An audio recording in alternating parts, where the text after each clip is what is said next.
Postmodernism is a contemporary philosophy depicting a world where reality has been replaced with technology, and as a result, all originality has been destroyed.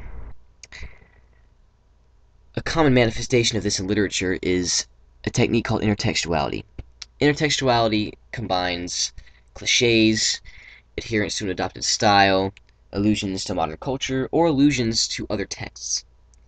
Sesame Street was created in 1969 and falls in the postmodern era, and is no exception to the postmodern era, because it exhibits three examples of this technique, intertextuality: black humor, pastiche, and magic realism.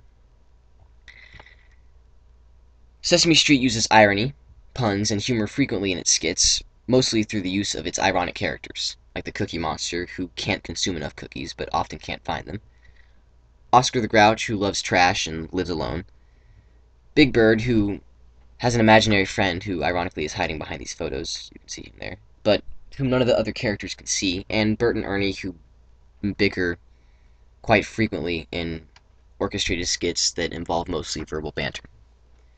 Most recently, an example of black humor occurred on the show when Katy Perry appeared in Elmo's World. It's humorous for two reasons. Firstly, because Elmo tricks Katy Perry into thinking that he doesn't want to play, when in fact he's actually running around in a game of tag. Secondly, Katy Perry's appearance sparked outrage among parents who thought her appearance was immodest, and ironically, the parents are not even part of the intended audience in the first place, who probably don't really care. Another element of intertextuality that Sesame Street exhibits is pastiche. Pastiche is the pasting together of different elements to create an overload of information for the viewer. Sesame Street did this especially early on when it first aired.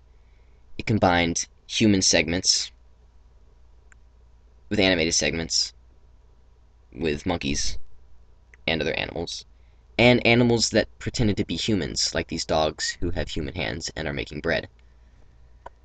Thirdly and lastly, Sesame Street exhibits magic realism, which is the most postmodern quality of these three.